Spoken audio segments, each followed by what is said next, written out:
What's up, ladies and gentlemen, and welcome to this POV review by Autobahn. My name is Max, and today we are here because we thought this would be the perfect weather to test a couple of V8 powered M cars. No, this was the only day that fit. The cars have to go back today, and well, we thought it would be cool to do a comparison review between the M8 and the M850i you see lurking in the background there. And we took the Gran Coupe version, which is our favorite of the lineup. Comfy, fast, good looking. It basically has it all, but it does come with a price tag, of course. These are very expensive cars. There's about 50 grand between them if you spec them. So this is 50,000 euros more expensive in most countries than the M850i. So the question is that worth it? I have to say this car has been spec'd a bit more, you know, with a bit more fun. So this is Isle of Man green, which you should not say too quickly. That is a black individual. I don't know what it is. We'll see it when we open the bonnet. But you know, you have to sort of see through the different specs, and we'll do a back-to-back drive to see what the differences are. The M8 also got a little update last year, so this is the facelift version. It's a bit more aggressive looking. The front bumpers have been revised on both models. We've got these black headlights on both cars as well, and you can definitely see the differences when you look at them head on. The M8 is much more aggressive. It's got a much more aggressive grille. It's got more aggressive front bumpers with bigger openings. It's got a carbon exterior package. I have to say it does look a lot more aggressive if you have this in your mirror compared to this. It is a bit more friendly looking. This is also, you know, more suitable for daily driving in a lot of ways. If you look at the exterior, this, you know, is very flashy. Everyone will notice that you're driving an M8. If you arrive in an M850i, you know, it's a bit more under the radar. And that could be something you're looking for, of course. Now, wheel-wise, we've got these 20-inch beautiful M wheels with, behind that, carbon ceramic brakes. Now, if we look over here, we don't have those ceramic brakes, which is a shame. You can't get them on an M850i. Also 20-inch wheels with black calipers. Another difference, mirrors, carbon fiber, regular ones. They do both have like that M extension, and of course the carbon fiber roof. You don't have that on an M850i. I'm going to do the walk around a bit quicker because it's so, weather is horrible. Little carbon fiber spoiler at the rear as well, which does give it a very nice look. And of course you've got the quad exhaust with a much more aggressive diffuser. But here's the funny thing.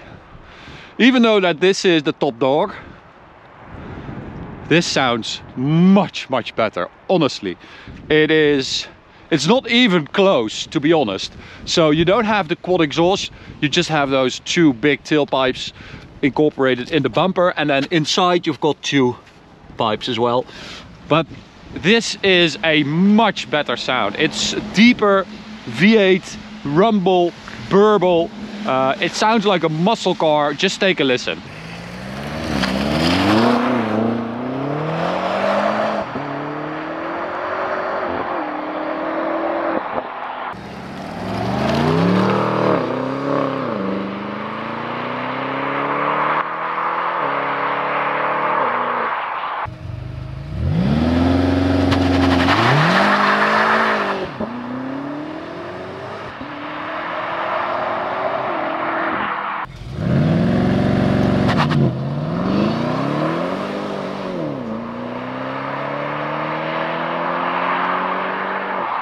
So let me know in the comments which one you prefer. I am definitely team M850i. Now, one of the reasons for that difference in sound is, of course, that the engines are not completely the same. They have the same base, so it's a 4.4 liter V8 bi-turbo, codename S63 in this M8 with 625 horsepower and 750 newton meters of torque.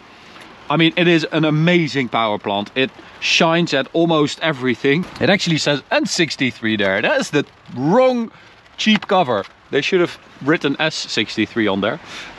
But anyway, you have a different exhaust manifold that equals out the gas pulses, which means that it almost sounds like a flat plane crank. It has a very like straight sound. It's a bit more high pitched than the M850i. I don't really like the sound of this car. If this car comes driving by at full throttle, it's just not that impressive. It doesn't really do anything. It sounds very effective. Okay, so if we take a look at the M850i, which in essence has the same engine, codename N63, basically looks the same as well. Difference is that that car has bigger turbine wheels in the turbos and, you know, a couple other things, but this develops 530 horsepower and also 750 newton meters of torque. I have to... Oh, it's Cosmos Schwarz, so it's Cosmos Black, this color. I've never seen it actually, but you have to see it in like sunlight to really judge it. So anyway, I have to say that the difference is only 95 horsepower on paper, but the difference in reality is much bigger. So this is a fast car, 530 horsepower. Even for that number, this is a fast car if you look at the 100 to 200 times. So it is developing a little bit more than that. But that car is really freaking quick. So the difference is more than 2 seconds, 100 to 200. If you look at our list, this car did a 6.8. The 2020 model, but you know, with this weather we're not going to do it again. So 6.8 for the 2020 model, and this did 9.1 for the 2020 M850 Gran Coupe as well. So more than 2 seconds difference. That is a lot. So that car is closer to like 680 horsepower probably, and you feel that when you drive them side by side. You both floor it on the Autobahn. That car is just gone, and this looks like an 840 diesel. So that is a big difference if you compare the two. Now, if you look at the interior, again, you have to look past the spec, because this car has been spec'd really well with this beautiful brown leather, carbon fiber trim. And of course, because this is the facelift, you have the new bigger screen. Other than that, not that much has changed. It is a very light facelift. You can see that we have a nice M steering wheel with the M1 and M2 buttons, and just a nice steering wheel. It's actually not too thick, which I like. And then down here you've got all your configuration. Note the different gear lever. We'll check that out in a second. Same gearbox, set of 8-speed, but with quite a different setup, so quite a different configuration. And then you have a lot more configurability in here as well. So you've got your engine, suspension or chassis, steering, brakes, and your MX drive, of course, because this car has MX drive, that car has regular X drive. So inside, absolutely beautiful. One thing though, these are the regular M seats, really good seats, absolutely perfect. But with the facelift, they also introduced the carbon backed bucket seats. So the seats we have in our M3, you can now also get them in your M8. You also get them in an M5 CS. Super nice seats, but for the purpose of this car, probably these are the better seats, because that is quite an interesting thing. An M8 Gran Coupe or Gran Coupe 8 series in general, both these cars would be, you know, bought by someone for daily driving, for longer distances, I would assume. And if you look at this one, you can definitely see the difference in spec. Of course, this one has been spec'd well. It's a bit dull, to be honest. But we have a different steering wheel. We don't have those M1 and M2 buttons. We have a different gear lever. And you don't have the same configurability as the M8. So you just have sport, comfort, eco, and adaptive. And if you go to sport, you can configure individual. So you basically have the same things right here. But you can't do the MX drive, as you can see. Transmission is also in here. In that car you have the little buttons on the gear lever. So it seems like you have the same configurability, but the differences between these settings and the settings you get in an M8 are vastly different. So that car can sort of take on two roles and feel a bit more sporty or a bit more comfortable, this car will always stay very comfy and very fast, but it will never have the same edge as the M8, which you can see as a pro or as a con, because this car is much more comfortable for daily driving. That car is a bit of a jitterbox, so even with the suspension in comfort, it's still quite firm, quite hard. And this car is just perfect for daily driving. So inside here we've got these great seats, not as sporty as the M8 seats, but we do have seat belts. Oh, I wanted to show you guys something that I think is absolutely horrifying. Okay, so when you have an M8, you've got the M8 badge in the grille. Yeah, great. If you have an M850i, you get this freaking AliExpress badge. So because this car feels so much more on edge, it actually is less enjoyable to drive on a wet B road that is very slippery, because you feel like you're always... Oh, that is very torquey. Because you feel like you're always correcting, and that makes it a bit sketchy, to be honest.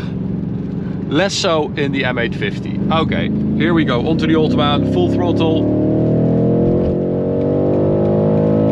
And we're in manual mode.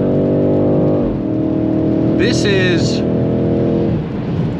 where it really sets itself apart from that M850i. I mean, if I hit the throttle like this, he is just gone. So the question is, if you're looking for an 8 Series Gran Coupe, you've got the M8, you've got the M850i. This one is 50,000 euros more expensive, give or take.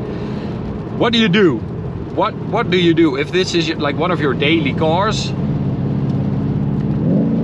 Do you care more about this speed? You might if you live in Germany, if you can hit the Autobahn, but how many people are going to hit the track in an M8 Gran Coupe?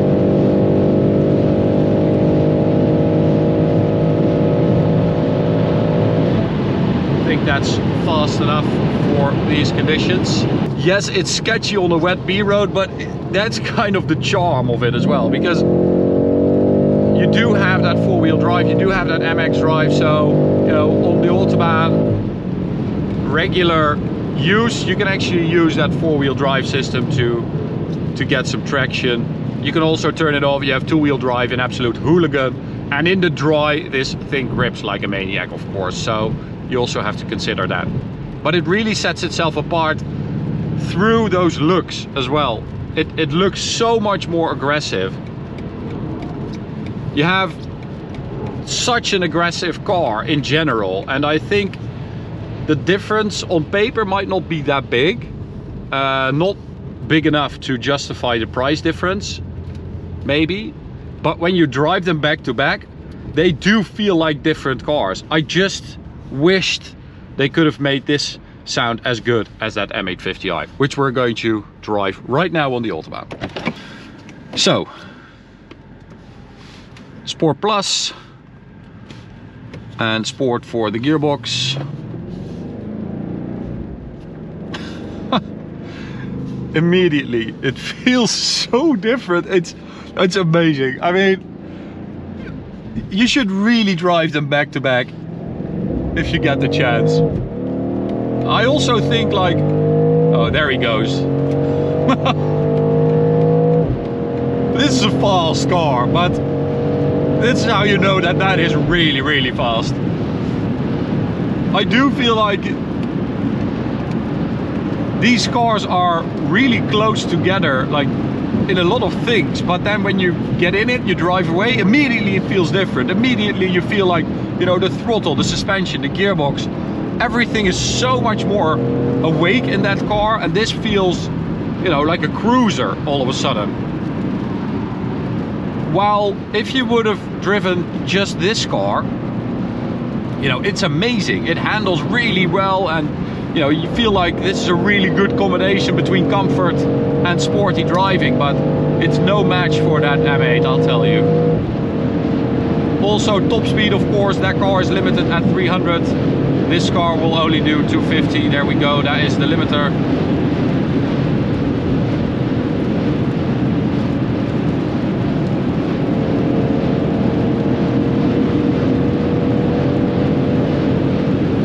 but everything feels much more filtered in this car. And that sort of makes it a lot better as a daily driver, of course. Because this is one of the most capable dailies I've ever driven, honestly. It is quite a lot more sharp and has quite a bit more feedback through everything than our 750i, which is just, you know, a big V8 cloud. It really threads that line of comfort and sport in a way that sets it apart. That is what this car is so good at. It looks amazing.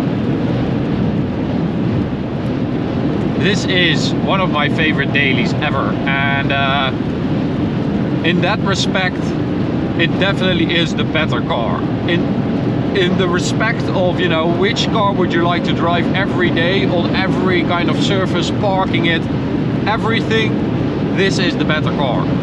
It really is. It sounds so good as well. I feel like this is a much more natural V8 sound than that car.